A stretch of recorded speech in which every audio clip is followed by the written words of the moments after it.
Hello and welcome to the two-man power trip of wrestling. I'm your host, JP John Poz. With me today, very special guest, former WWE Superstar. You may know him as Mansoor, but of course, he was also known as Mansoor, one half of the Maximum Male Models. Mansoor, welcome to two-man power trip. How you doing? Thank you so much for having me. I'm feeling great. What's going on in your world? I feel like you guys are busier than ever right now. That is certainly true, and also a very low bar when it comes to busyness, especially the last few months. I mean, I haven't actually wrestled a match up until my first weekend on the Indies a couple weeks ago for about 6 months because we were off TV and off travel for about three.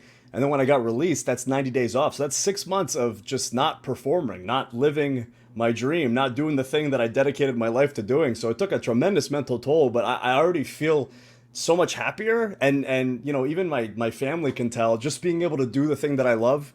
It's been amazing. This is our third weekend out. We just performed, we wrestled at DPW, Deadlock Pro Wrestling, against an awesome tag team called Miracle Generation. It was our tag team debut post WWE. We picked up a win, and fuck, am I allowed to swear? Is that cool? Yeah, oh yeah, go Fuck, for it. it just was so cool to do the thing that I've dreamed of doing, and realizing that it doesn't really matter what stage it's on, as long as I'm fulfilled by the performance and the match itself. That's what's truly important. And of course, the money, feeding my kids. Yeah, of course, um, yeah. but that aside, it's been an amazing journey so far, and we're busy every single weekend up until May. So I actually may just be sick of it by that point, to be honest. We'll see. And when you look at it, sometimes when you get released by WWE, oh, it's a bad thing, doom and gloom. Like, you never hear from the guy again. Not you guys. It's almost the exact opposite. It's actually like a blessing in disguise that you guys got released. Yeah, when I got let go, it was pretty tough on me. I was losing sleep. I was tossing and turning. I would stew on it, because I felt like I worked so hard to prove that I could be an asset to the company. Even if wasn't necessarily presented a certain way, I always felt that they knew I had the potential to step into that role whenever they felt I was ready to. I would send vignettes and promos and ideas, and I'd write out. I have documents, 10 pages long, of weeks of storylines that I would pitch. Sadly, it didn't really work out that way. But the great thing about being on the independents is all that stuff you make for yourself. Like I'm addicted to the grind right now of talking to promoters. Most people hate that, and I'm sure I will eventually.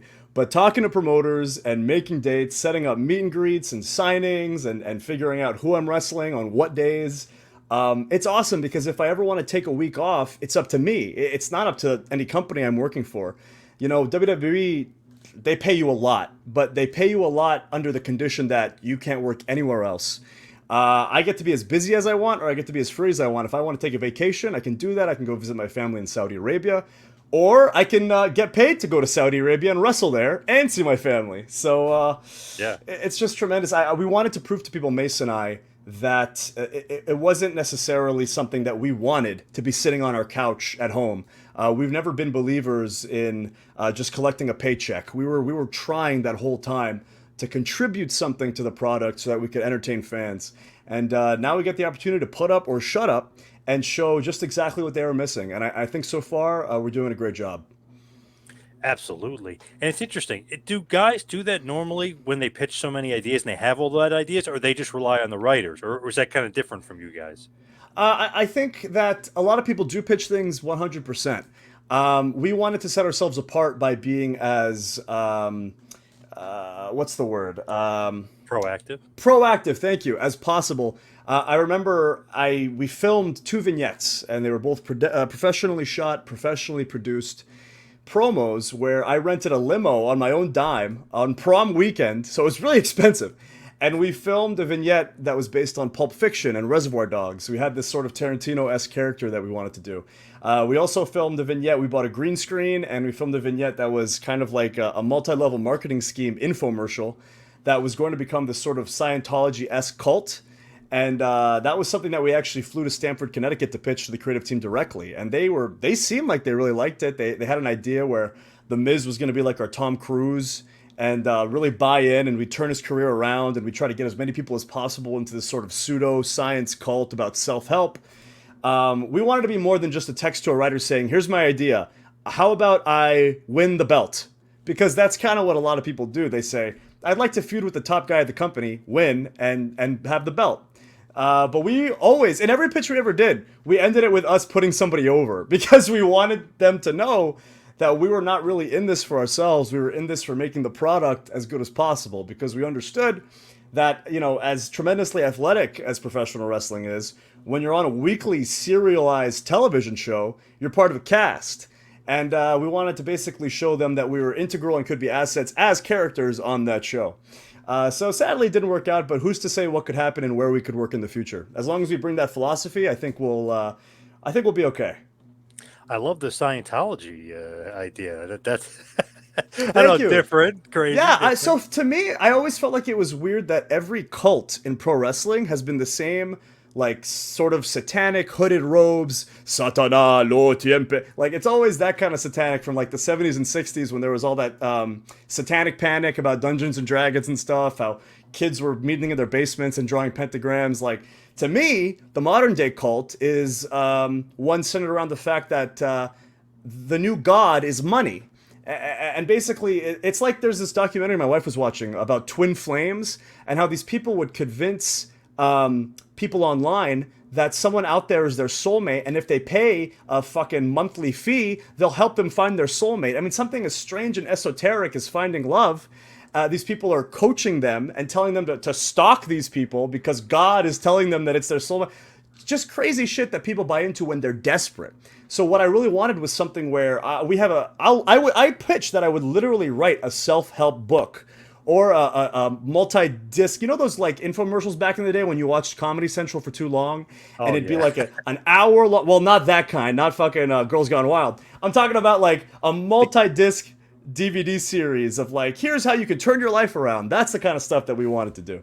Actually, one of the ideas we had was I would be on a microphone, like a headset mic, as Mace would wrestle people, and I'd be giving these like self-help guide style point dialogue where he'd be fucking kicking someone's ass and the ref would back him away, and I'd say, people in positions of authority are always going to try to hold you down, and stuff like that, where I'm giving those points from the book to the audience as we're wrestling. Oh, that's awesome. I liked it. It's a good idea. And even with like the money thing or whatever, people, or even religion, like people don't want to kind of touch on it, but it is sometimes a scam, or you know, not saying all religion, but sometimes people use it as a scam to try Of to course. get the money. So that'd be awesome to kind of bring that to light and be somewhat of a cult. That would have been actually a pretty cool idea. Scientology obviously included. I appreciate that. Thank you.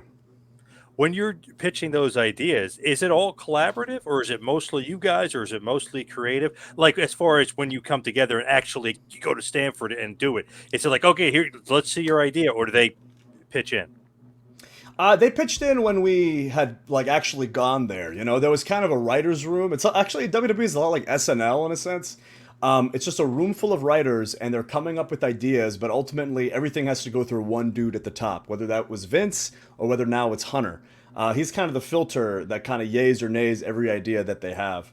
So we would come up with something on our own, and then when we would pitch it to creative, essentially they would shape it and mold it into something that they felt was doable, especially within the confines of, you know, what they know about plans regarding certain people, certain wrestlers. As far as, do they know what they're going to be doing for WrestleMania? Do they even know what they're going to be doing next week? So if we want to involve people, they would have a better understanding of who is free and who is not free. So it's not like old school. You got a booker necessarily, not necessarily Triple H, just a booker in general. He's got the book, and he's like, okay, you know, Seth Rollins, August is here, December he's here. You know, it's not like that. It's more of a basically sitting in a room and they're kind of checking off a box, almost like a, you know, going around the table kind of thing.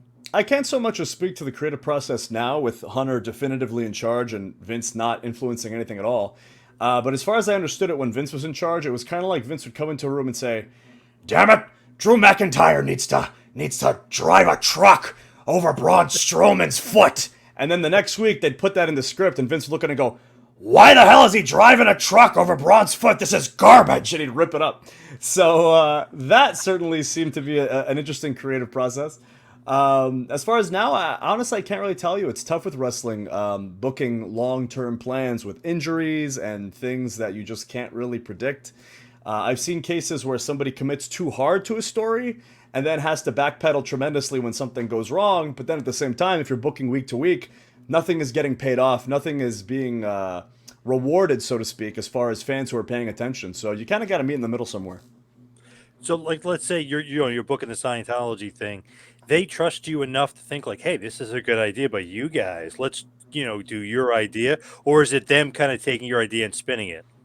In my experience, at least when we were doing the Maximum Male models, and this is when Vince was retired the first time, so Vince Right. hadn't come back yet. Right around the time of WrestleMania,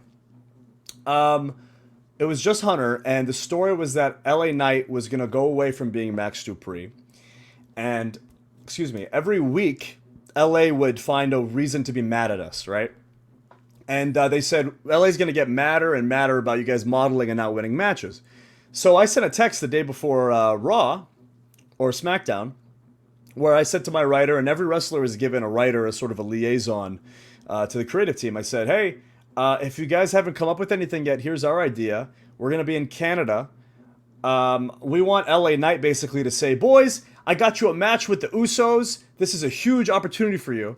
And then we're going to be just standing perfectly still, not responding. And he goes, what the hell's going on? And Maxxine would say, oh, the boys are trying to break the Canadian world record. We made it very important to say Canadian. The Canadian world record for longest pose. And Max would go, ah, God damn it, why, so on and so forth. And they loved it so much, the next day they said, okay, we're doing that. It's really as simple as that.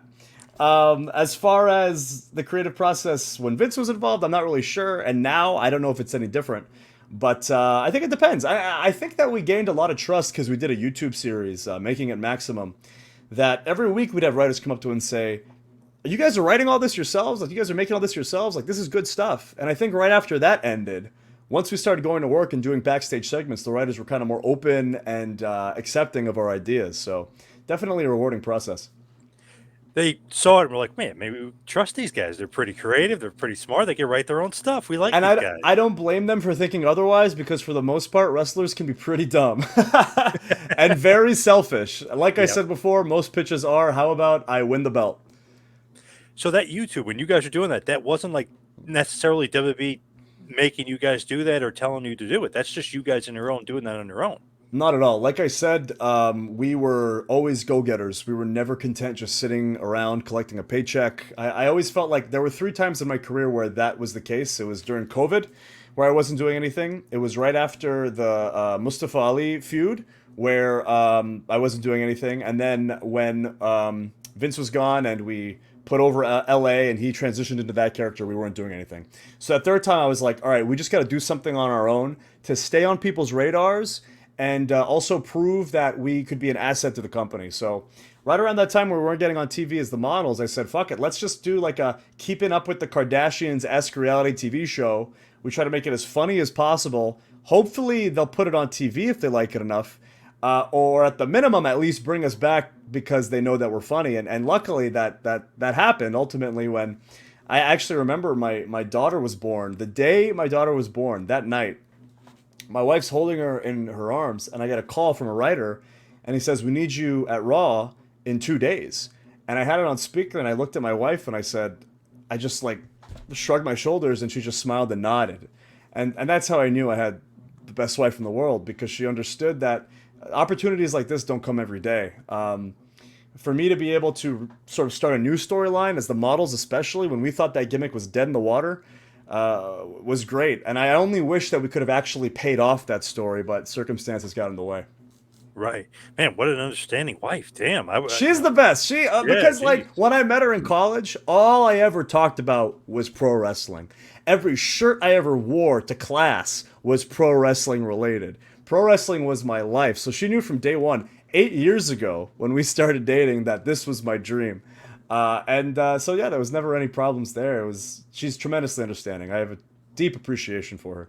You're lucky. My wife was like, get out of here. You're watching the baby in 2 days. You're not going to wrestling. Get out of here." Oh, no, believe me, I owed her big time. I paid my dues, so to speak, as a father. Good, good. as far as Maximum Male Models, I wanted to get into that just because where did that actually start? How did that actually come together? Because I know I just talked to Mason. He was doing the Retribution thing, and then he was with T Bar, and that kind of just faltered and fell out by the wayside. So how did the Maximum Male Models even come around even to start to begin with? So I was told that the Maximum Male Models was Vince's baby. It was apparently an idea that he had that he was pushing for approximately a year. He'd be in writers' rooms saying, "Damn it, we need to get some male models on the show. I want to see some runway segments, some fashion segments. I want to see glutes glistening under the lights." And they kind of just kept putting it off until finally he was like, "No, damn it, we're getting the models on." So Mace and I were two guys on SmackDown that were doing absolutely nothing and completely coincidentally put together. Mace and I have been best friends since the day I stepped into the PC.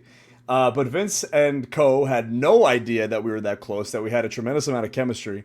So it all worked out. I remember I walked into Vince's office with a pitch. I had an iPad with a video. It was sort of like a prototype version of the Scientology gimmick where it was like the self-help guy. And I remember saying, "Hey, Mr. McMahon," because I would go into his office, I would try to go into his office almost every week because I was so desperate to try and get something going. I said, "Vince, I got a new pitch for you." And he said, "Put that shit away." And I was like, "Okay." So I put it away and he was like, "I got an idea for you. You're going to be a male model. You and Mace, you're a couple of good looking guys. I think you can do it." And I remember being like, "Oh shit, that sounds awesome." Because for me, like my character in WWE for like 3 years up until that point, I had just kind of been the Saudi guy, which I was tremendously proud to represent my country. And I had these awesome moments in Saudi Arabia, like wrestling Claudio Castagnoli, Nick Nemeth, Mustafa Ali, winning the biggest battle royal, of all time. That was super cool, but at the same time, there was sort of a glass ceiling because I was only getting booked for those shows. And otherwise, there was no real story we could tell in the United States. And that was always my goal. I wanted to be a star worldwide. I wanted to be wrestling every single week. But as this sort of blue chipper who just kind of represented his country, I think it was very limiting. I only really got to shine 2 times out of the year. So here was an opportunity for me to get a character that's very outside the box. And, people would say that it was a curse, but I would think it's a gift. Because if I can take this gimmick that everybody thinks is just dog shit, and I can turn it into something entertaining, it'll speak tremendously to my talent and ability as not just a professional wrestler, but as a performer in general, as a character on a television show. So, yeah, when people say, "Hey, that's going to kill your career," they were half right, but at the same time, when I got released, I had more people reach out to me in the industry from other companies and WWE saying, "Hey, I saw the work you guys did with the Maximum Male Models. Like, that's the kind of work that I would like in this company." And they would give me numbers and references to people from all over, not just the United States, but the world, as far as getting booked on the indies and perhaps even reaching out to some other bigger companies as well. So I chalk it up as a win. It's one of those Dusty Rhodes polka dot things to me because it's like, okay, we'll give you this gimmick. It's not good. But if you are into it and make it good and make it your own, everybody remembers it because, wow, that person really like got into that gimmick. And you can't take that away from it. And it just becomes like a snowball effect. It's like, wow, they got so into it. And then now you remember Dusty as a polka dot. Me anyway, like that was awesome. Oh, he really turned that. Even you guys, like, man, they got so into it. Like I at first I hated the gimmick, and then I fell in love with it because I'm like, they're hilarious that they just feed into this gimmick even more than you would normally think you would. I really appreciate that. Yeah, that's kind of the goal, I think, was to show people that we're having fun with it and you should be having fun watching it. Because I think when Yep. you see people enjoying themselves on TV, I think it speaks to them on a fundamental level when you're watching. You can kind of feel that they're having fun. The most important thing for us was that people knew we were not poo-pooing on this idea, that we were taking it, we were being good soldiers, and we were making the most of it. And I think like that YouTube show, if anybody watching goes back, look up Making It Maximum, that's sort of the unfiltered comedy that we were going for on TV. I'll never forget doing that segment where we filmed a video of what's it like to be a Maximum Male Model backstage at SmackDown. And we filmed this part of the video where we were with Adam Pearce, and we found out we weren't booked. We weren't on the show. And we were like, "All right, Pierce, I think we all know what we need to be doing here. What is it going to take to get the Maximum Male Models a match on the show?" And Pierce is like, "Sorry, boys, I just don't have a spot for you." And I pull out a crisp fiver.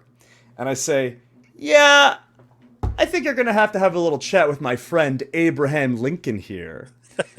And then as we walk away, Mace goes, I didn't know that you were friends with Abraham Lincoln. That's just the kind of shit we wanted to Yeah. do. It was just to pop Yep. people at home. And Yeah, we had yeah. like 5 matches on TV, just 5. But people remember the Maximum Male Models. We do meet and greets and we do signings at all these shows we're going to. And more people, more often than not, come to us and say, we love the Maximum Male Models. So, yeah, I had a blast. I feel like it's all about like the character, especially in WWE. People love the character; they get engrossed in the character, and if the guys playing the character are super into it, people just remember it and revere it because, like, man, they're so into it. You just become engrossing to them. It's great.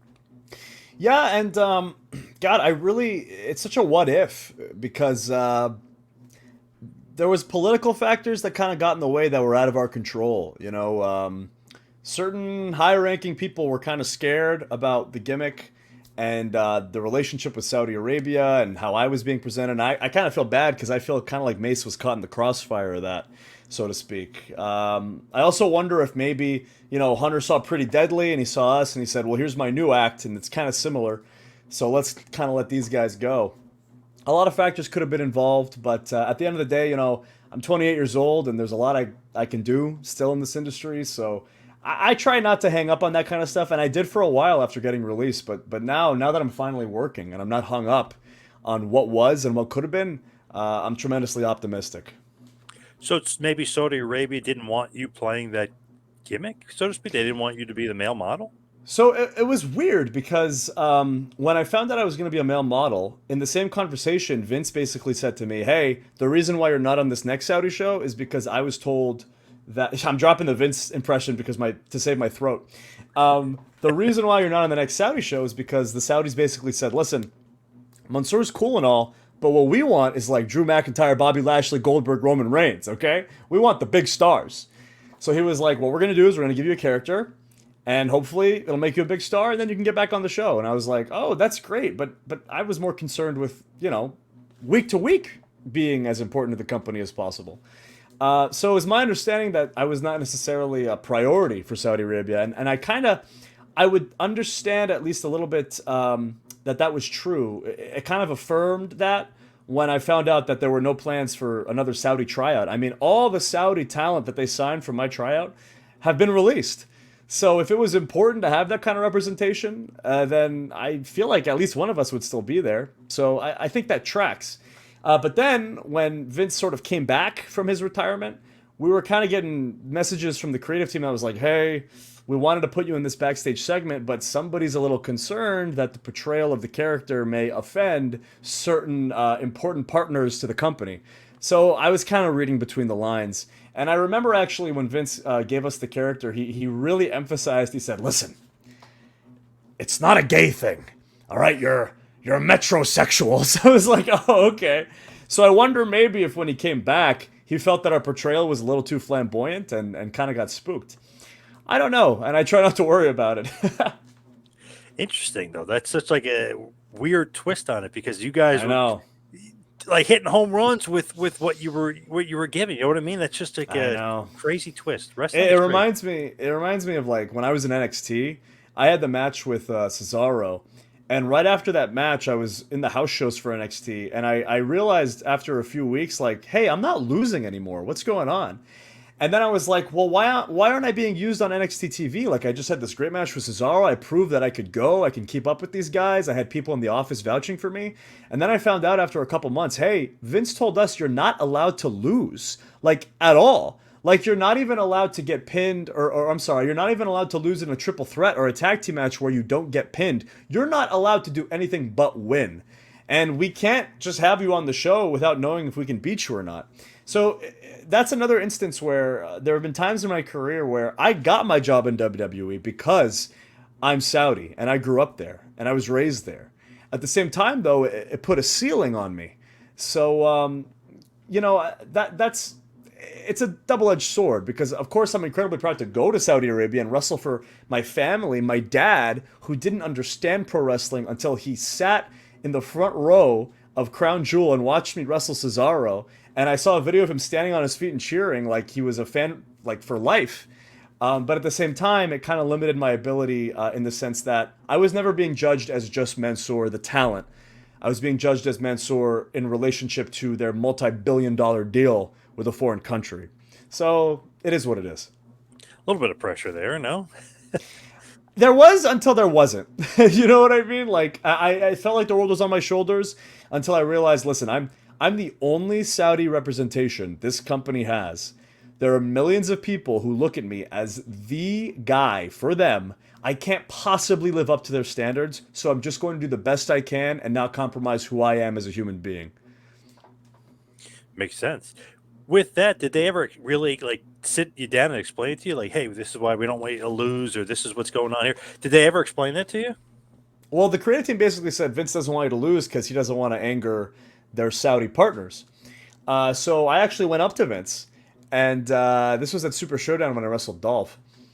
And I said, hey, Vince, so I'm not being used in NXT because they said that you told them I'm not allowed to lose. Can I lose? And he said, nah, don't worry about it. We're going to call you up. And I was like, great. That sounds great. Of course, a few months later, I was not called up. Pandemic hits. They start doing shows at the PC. I'm in the crowd. I'm one of the plants. I go to Vince's office. I say, hey, Mr. McMahon, I'm not on NXT because I'm not allowed to lose. Is there any chance I can start losing? He says, nah, don't worry about it. We're going to call you up. A few months later, I am not called up. Damn it. But eventually, I did get called up. I got a text saying I was needed for the Thunderdome, I think they called it, in Tampa. Yep.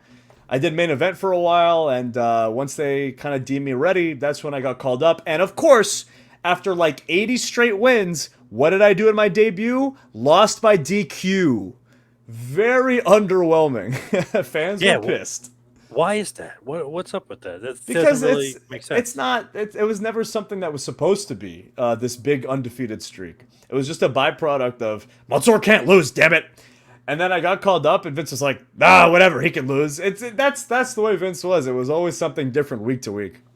So it's not like Goldberg's winning streak here, where he's not supposed to lose for a while. No, not at all. Because if it was, well, actually, we kind of had similar satisfaction. Like the level of payoffs for both our winning streaks, I think, was a similar level of satisfactory. We both had very underwhelming endings to our undefeated streak. Right? Yeah, definitely. Yeah. It's just weird. Like, it's like everything comes down to like Vince, and maybe it's something crazy that he might say or might do, and they kind of have to react to it. Dude, but it doesn't really necessarily have to make any sort of sense whatsoever, and it doesn't make sense. Idea. I won't say who this was, but there was a wrestler who Vince adored, right? And then one week they're taping Tribute to the Troops, and the head of TR at the time was like, "Guys, I know everybody needs to get to the next town for the house show. You're free to leave early, but you just have to check with me." So this wrestler that I know texts TR and says, "Am I allowed to leave early?" And they say yes. But what does he decide to do? He decides to stay and watch half the show. He watches guys walk past. They're all leaving. Half the locker room, 3/4 of the locker room are gone. He says, "All right, I guess I'll head out." As he's leaving, who does he pass? Vince McMahon. Vince goes, "You're leaving?" He says, "Yes, sir." He goes, "Huh." Walks away. As this wrestler is driving to the next town, he gets a call from TR saying, "Hey, Vince says you need to come back right now." He goes, What do you mean? You told us we were allowed to leave." "Nope, gotta come back." Guy comes back. He's been booked in a match where he's going to lose. And that was the end of his push. I was like, I cannot believe your entire career can be changed at the whims of this guy. Like, it's insane. Just based on things completely out of your control. That's what I always try to tell people. Like, it's the circumstances of a person's career are not based on their talent. It's based on timing, and it's based on luck.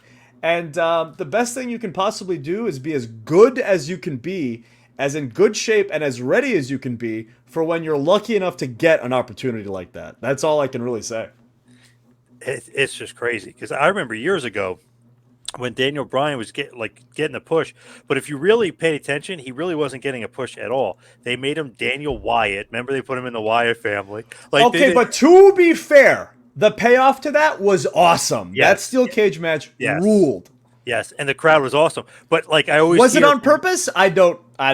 That's what I was hearing. That's what I was going to get to. Not on purpose, but the crowd made it awesome. The crowd made it whatever because he was like, "Oh, we're pushing Bray. We're going to get rid of this guy. We're going to have Orton beat him eventually." Like he was just going to move him out of the way, and then he kept getting pushed. So it's like sometimes what Vince wants doesn't actually jive and make sense to what the crowd wants.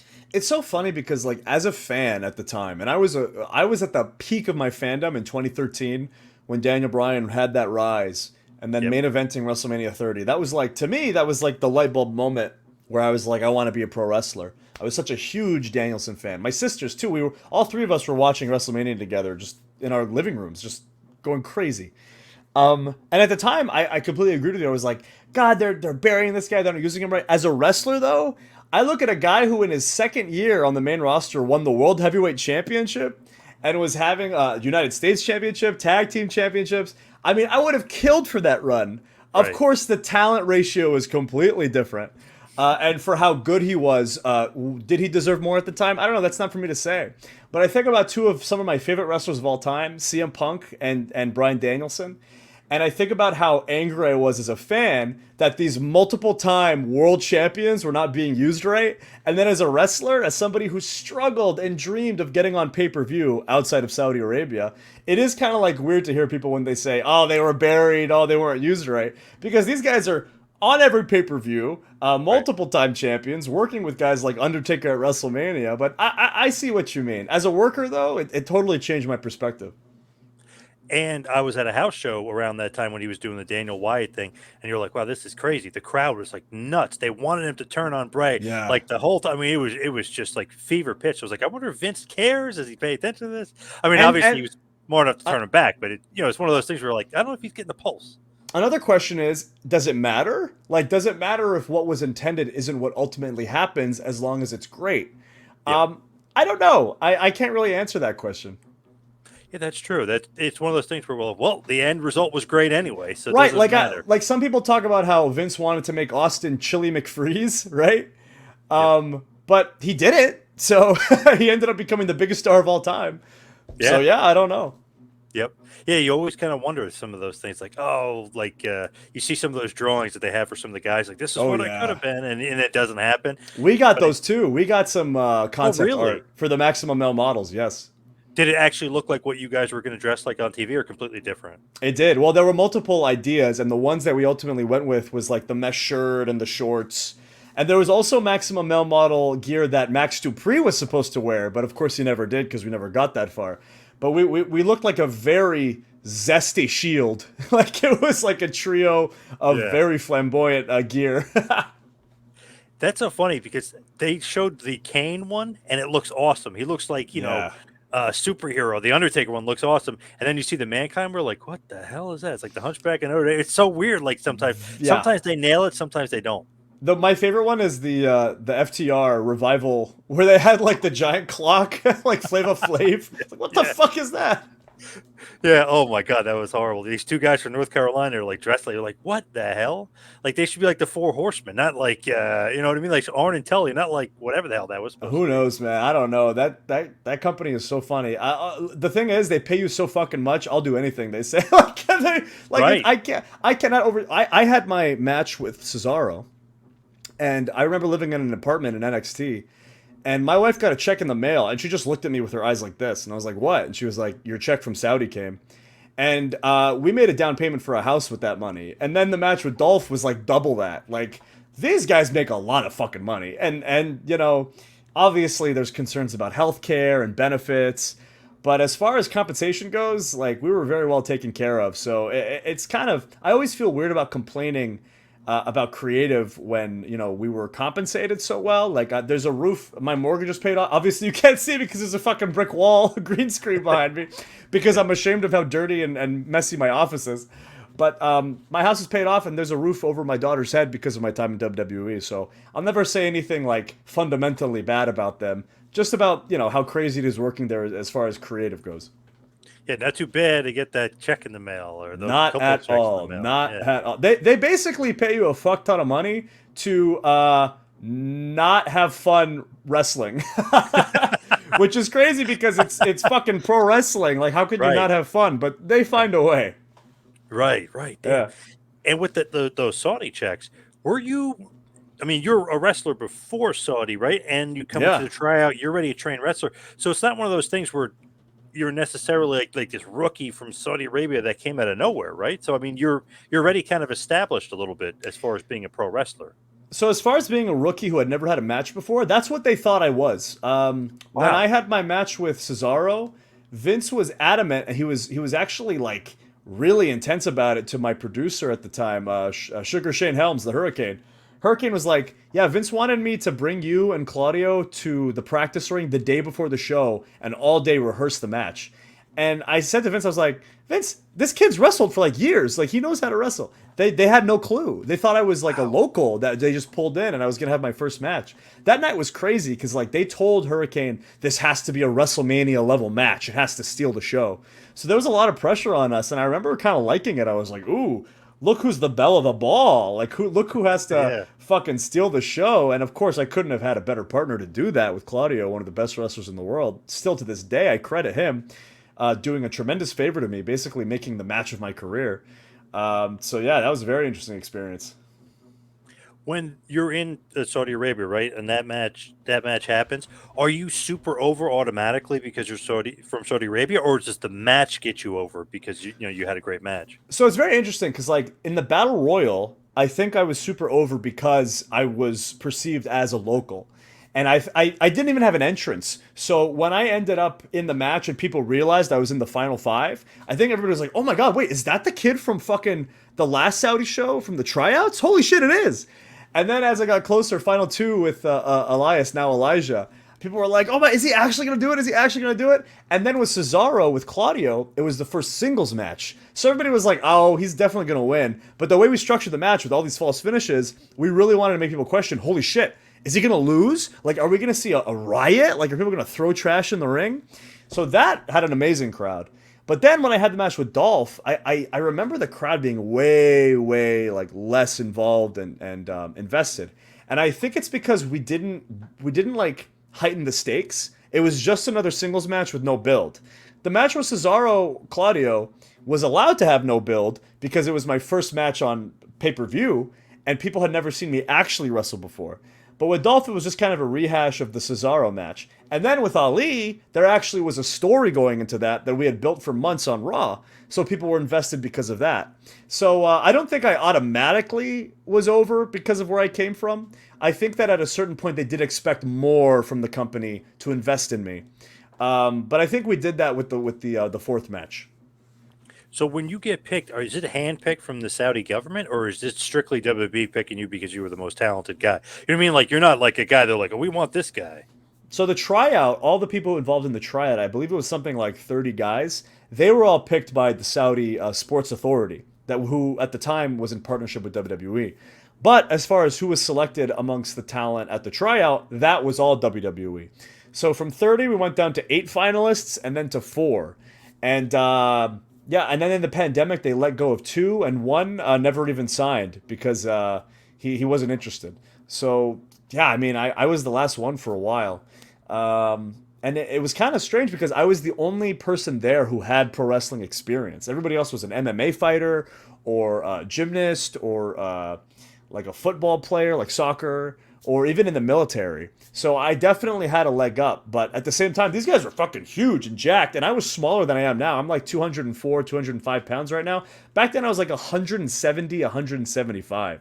So I was Wow. like, fuck, I'm not going to get signed. I'm tiny. But I treated it like the one and only tryout I was ever going to get, and I worked my ass off. And while guys were rolling out of the ring to throw up or complaining about how hard bumps hurt or giving up, I was there fucking doing every drill, getting up the fastest, hitting the ropes the fastest, doing my best. So, yeah, I think it paid off. Now, I know everybody always says Saudi Arabia is a little controversial going there, and they kind of sometimes people make us think about it, but I mean, it's becoming very westernized. Seems like everyone who's popular, right? They go over there and the concert, sporting events, golf. I mean, it's becoming super popular for the West, right? Yeah, well, I mean, they have a tremendous amount of money, so they can Well, afford yeah, that anybody to helps. come out. Yeah. But it's really interesting because when I grew up there, it's such a tremendously different environment from the way, like, I don't know if you know this, but it's only recently that people were allowed to go watch movies. Like when I grew up, there were no movie theaters. You couldn't go out and watch a movie. You had to Oh buy wow. cam rips of movies, like from a store, like people like the ones that people sell in the streets of New York City, Yep. um, because people believed that movie theaters were like dens of sin. I remember when I was a kid, I knew an older guy who was taken to the back of a van and caned, like whipped essentially, because he had Wow. taken a girl out on a date. And there used to be religious police called Motowa, and basically they'd stop you and they'd ask for ID. And if you were with a girl and you weren't related, yeah, you were getting your ass kicked. Just completely, women weren't allowed to drive. I remember like my mom having to carry me in rain to the pharmacy to get medicine when my dad was at work. Just like really, it's so much better now, and I go back every single time, and I see, I moved when I was like 11 with my sisters and my mom, and they were so young that they don't even know how different it was. But I see my nieces, who I knew since they were babies, now as young women, and they're going to school and they're getting work, and women like live alone. Like I know to an American, this is like, oh, of course they would. But as somebody who grew up in this ultra traditional conservative religious society, like it's mind blowing to me, and I'm incredibly happy about it. Crazy. Some of that stuff. Yeah, we just take it for granted over here. It's Of crazy. course, and I don't blame you. I mean, it should be a given, but it's not, and it's baby steps. You know what I mean? Yep. Yep. Now that obviously, then with that comes to the oh my god, they stopped the plane over there, and the WB got Yeah, trapped on the plane. yeah, Like that's right. people always bring that up. Is that true at all, or is that just completely made up? There's not really like the Saudi government stopped the plane and all Well, that okay, stuff. so the thing that people said at the time was that we were being kept hostage. That's definitely not true because I know people who were on that plane who just got up and left and took a different flight home. And Oh then, wow. Okay. yeah, they just took a different flight home. The plane was stopped. I think this what they said was that it was a mechanical failure. I truly have no clue. All I know is that I know that there was some sort of issue between WWE and the Saudi department that they were partnered with as far as like showing the show on television. I think that was the same show I wrestled Cesaro. And I wonder maybe if like the importance that was placed on my match had something to do with like the Saudi kid needs to have a great match so we can fix this shit. I truly don't know what happened, and I know it's a matter of legal dispute, so I won't comment on it like extensively because I don't want to be Right. pulled Right. into Right. fucking court. So all I say for now is I really have no clue. Yeah, it's one of those things where oh Vince left and the other plane Well, was. yeah, well, no, he fucking left, Oh, yeah, he did. but Oh, he did. well, he could have been with the boys and fucking Yeah. showed solidarity, but Yeah. all I He know got is out of that there. we got kept, and I just went to my dad's house and played No Mercy with my brother, so it didn't Oh, really matter to me. nice, Yeah, nice. yeah. So no hostage situation here. You're playing No, awesome. but I mean, for the Yeah, people, for all the other wrestlers on the plane, I felt horrible for them because they want to get home and see their families. yeah. Like, of course, and their families were worried sick. I absolutely understand it. And is it also true you stole Shane McMahon's locker room? Is that story also true? I took a shit in his locker room, but I didn't know it was his locker room. I swear to God, I didn't know. I didn't, and I even fucked up. Like, did you? So it's fucking public news anyway.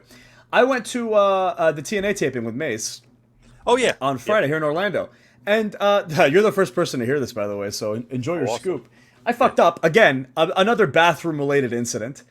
Um, there's like pipe and drape, and I was like, where's the bathroom? I really need to go. And somebody directs me down this hallway. It's a long, dark hallway. It's very dark. I can barely see. And I see this big room, and I'm like, is that the bathroom? And to the left of the bathroom, there's a sign, and it says electrical closet. I'm like, oh, I guess that's the electrical closet.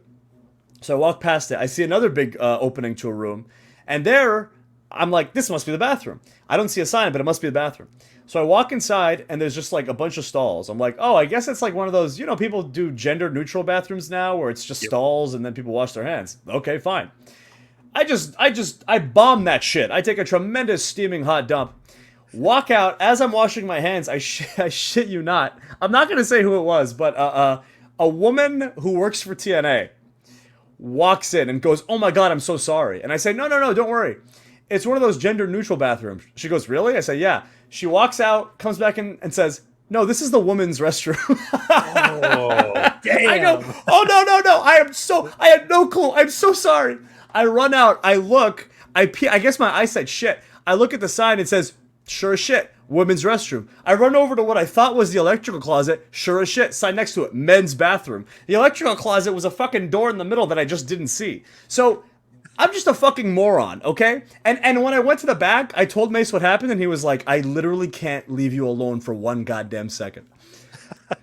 What is up with you in the bathroom situations here? I'm just an idiot. I'm a stupid, dumb child. I can't be left alone. I can't be trusted. You have bad eyesight as well. Yeah, I do have bad eyes. It's because I don't eat carrots. Yeah, man, that's crazy. With like the Saudi Arabia stuff with Shane McMahon, any sort of heat there or not at all? No, because guy, that happened, and then I won the biggest battle royal, and I came to the back, and Shane was there, and he said, "Hey kid, that was a great promo." I said, "Oh, thank you so much, sir. That means a lot coming from you." And that's actually when I went back to that bathroom and found out from a sign that was fuck me and signs, right? Like why am I not reading these goddamn signs? It said Shane McMahon's private locker room, so yeah, no heat with Shane. Like Shane's cool. Any heat with the person at TNA that God, I hope not. I really fucking hope not. I really hope that she understood that it was an honest mistake and that I'm just I have one brain cell and I share it with Mace. So I really, fingers crossed. I'd be scared to wrestle you if you can't see. You know what I mean? Like that's a great point. Yeah. I don't know. I might just fucking drop you on your head. When you're doing like the Maximum Male, just go back to Maximum Male Monster. I love this gimmick. When you're doing that gimmick and Max Dupri is with you, is he literally destined to be like your full-time manager? Like that's what Vince wanted? He wasn't going to be a wrestler? Like this ripped guy who's been a wrestler for 20 years, he was supposed to be like your manager legitimately, or is this going to be part of the feud? They were on an age kick at the time. This was like a big Johnny Ace thing. He really wanted more younger guys. So Vince saw LA in a dark match and was like, "Who's that?" Oh, because he's jacked. Yeah. And Johnny Ace was like, "Oh, that's LA Knight." And Vince was like, "Oh, call him up." And Johnny's like, "Well, he's blah blah blah. He's so and so age." And I guess they felt it was old, so they were like, "Well, let's make him a manager." Fucking bonehead. It's not about how old you are; it's about how old you feel. And he certainly does not feel old. He can fucking go. That's for damn sure. Yeah. And, they told him, yeah, you're just going to be a manager, but I don't believe that. I don't believe that for a second. Like, I know it just came out. I did it in another interview. I said that the original intention for Butch, Pete Dunne, was that he was never going to wrestle a match. That's what apparently Vince said to creative. I don't want him to wrestle. I just want him to be this scrappy little gremlin. But, of course, he did end up wrestling a match, and that was under Vince. So I when they said that Max Dupri was just going to be a manager and never wrestle, I just chalked that up to being one of those things that was going to change. Because I even said to LA, I was like, dude, you're going to wrestle because you're going to talk. And because you talk, you're going to get over. And then they're going to book you in a match. Like, it's as simple as that. So no matter what the intention was, kind of like with our conversation earlier, I don't think ultimately it was going to result that way. Right. Yeah, it's just funny thinking like, wow, this guy's like ripped. He looks like 230 pounds. He's like ripped. Like he's a manager. Like what are they doing? Like yeah, no clue. Very very strange.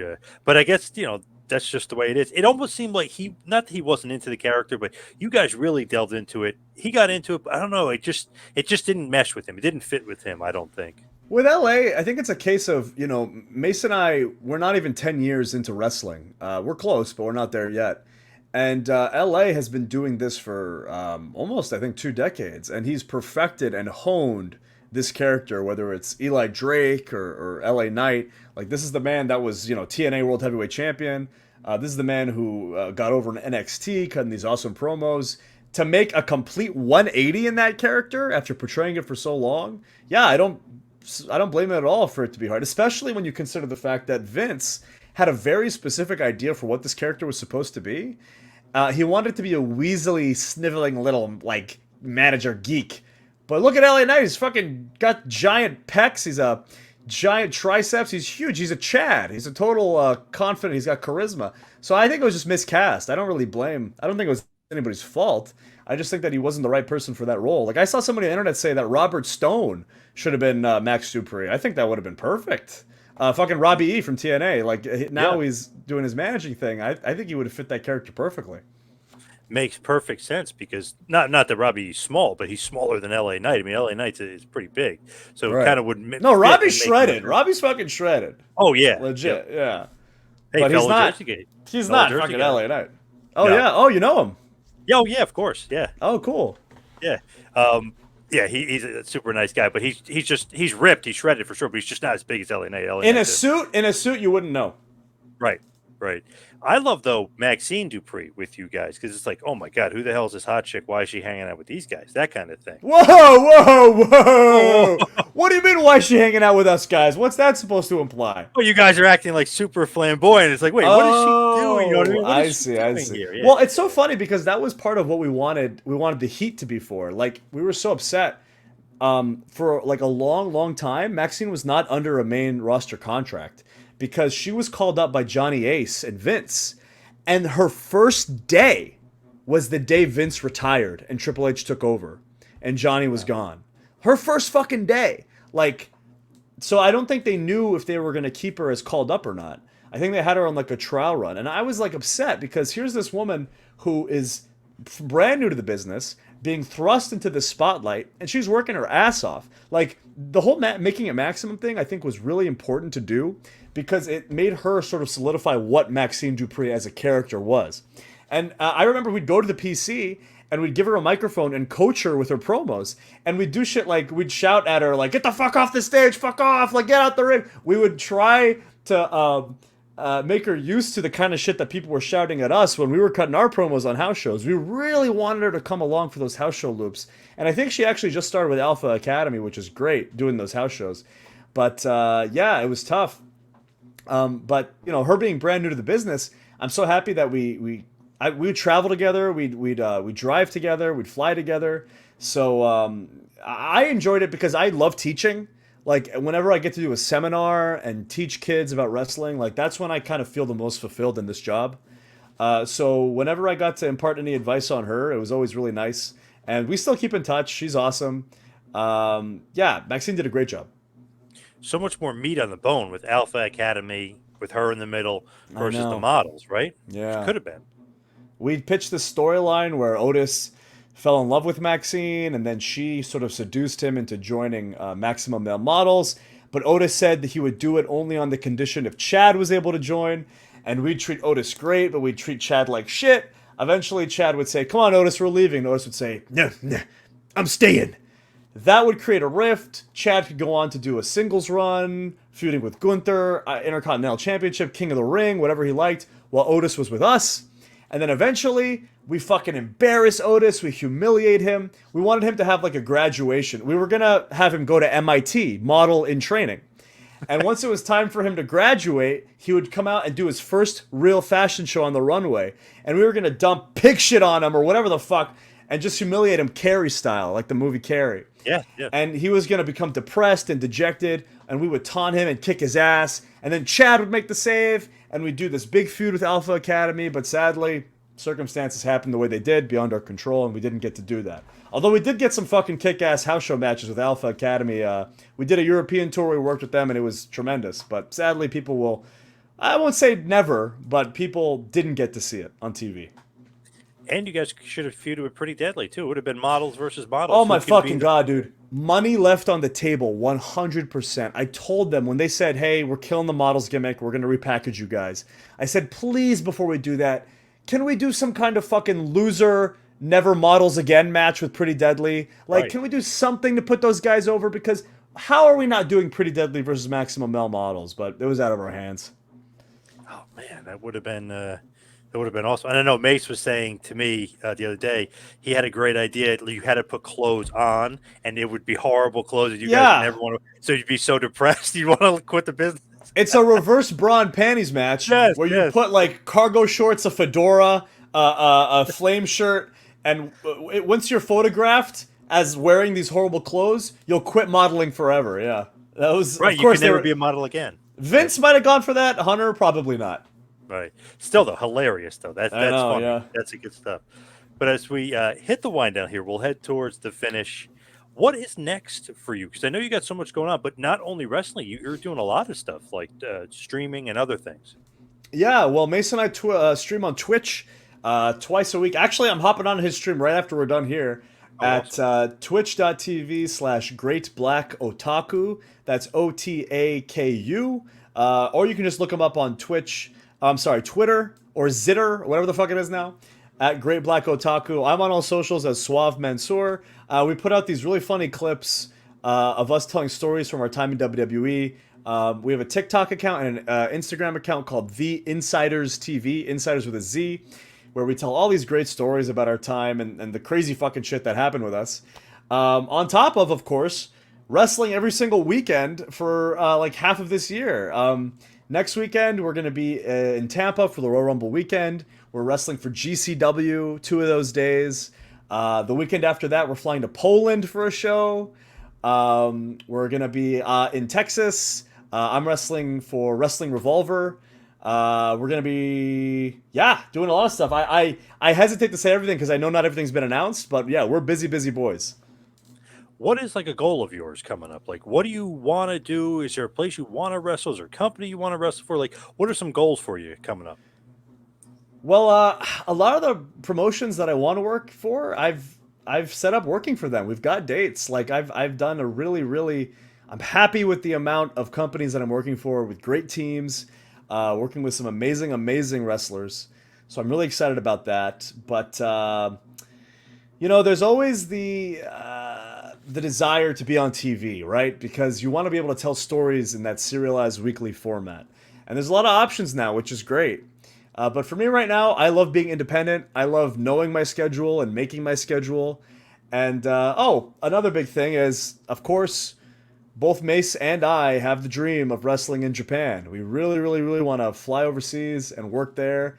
We've both never been. We're both. I mean, it's so nerdy to say, but we love anime, we love video games, and we love Japanese pro wrestling. So to experience that culture would be tremendous. That's definitely a goal right now. Another goal I would say was to win tag team gold with Mace. Of course, that's something that we want to do. We want to take our Ultimo Dragon picture where we're holding all the belts. That's definitely on the bucket list. That is awesome.